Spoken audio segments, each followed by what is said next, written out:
नमस्कार बंधुगण।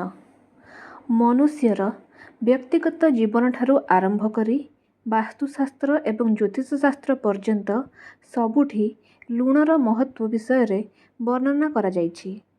तेबे लुण व्यक्तिगत जीवन रे मनुष्यर भोजनर स्वाद बढ़ाइबाकू व्यवहार करुथुवा बेले ताहाकू उपयोग करी किछि उपाय करिबा द्वारा मनुष्य निजर भाग्य बदलाई पारे।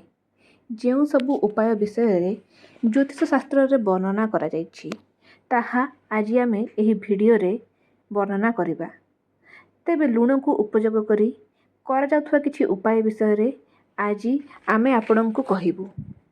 ଲୁଣ ବିଭିନ୍ନ ପ୍ରକାରର ହୋଇଥାଏ ଏବଂ ତାର ଉପାୟ ମଧ୍ୟ ଭିନ୍ନ ଭିନ୍ନ ସମସ୍ୟା ପାଇଁ କରାଯାଇଥାଏ।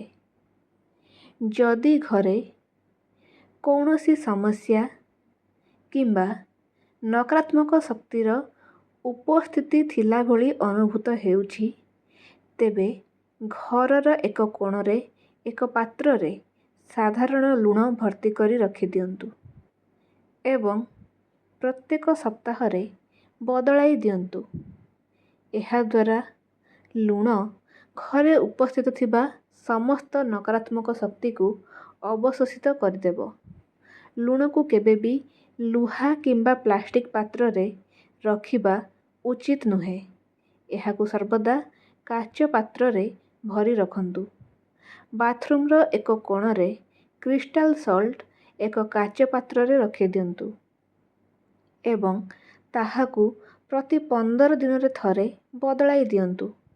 ଏହାଦ୍ୱାରା ଘରୁ ନକାରାତ୍ମକତା ସବୁବେଳେ ଦୂରେଇ ହୋଇ ରହିଥାଏ।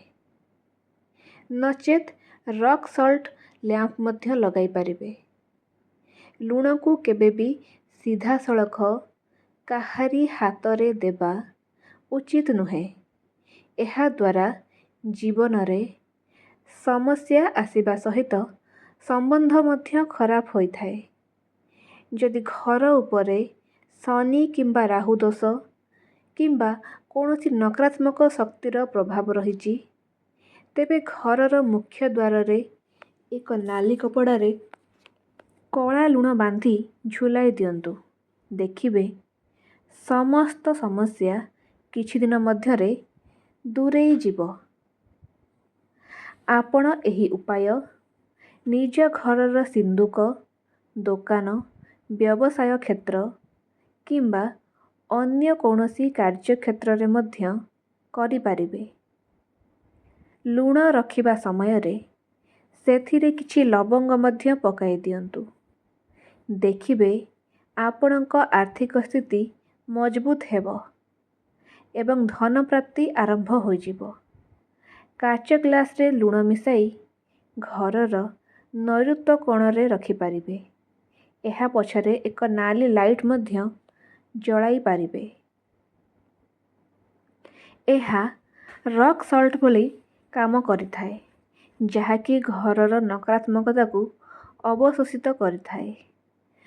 ଦାରିଦ୍ରତାକୁ ଦୂର କରିବା ପାଇଁ ସପ୍ତାହରେ କେବଳ ଗୁରୁବାରକୁ ଛାଡ଼ି ଅନ୍ୟ ବାରରେ ପାଣିରେ ସମୁଦ୍ରୀ ଲୁଣ ମିଶାଇ ପୋଛା ମାରନ୍ତୁ। ଯଦି ଘରେ କୌଣସି ଛୋଟ ପିଲା ଉପରେ ନଜର ଦୋଷ ରହିଛି, ତେବେ ବାମ ହାତରେ ଅଳ୍ପ ଲୁଣ ଏବଂ ଲଙ୍କା ନେଇ ନଜର ଲାଗିଥିବା ପିଲା ଉପର ଦେଇ ବୁଲେଇ ଦେଇ ନିଆଁରେ ପକାଇ ଦିଅନ୍ତୁ। ଏହାଦ୍ୱାରା ନଜର ଦୋଷ ଦୂର ହୋଇଥାଏ।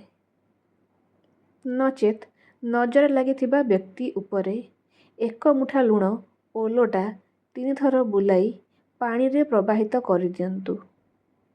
ଦେଖିବେ ଆପଣଙ୍କ ନଜର ଦୋଷ ଦୂର ହୋଇଯିବ। ଲଗାତାର 3 ଦିନ ଏହି ଉପାୟ କଲେ ଆପଣଙ୍କ ଉପରୁ ସବୁ ପ୍ରକାରର ନଜର ଦୋଷ ଦୂର ହେଇଯିବ।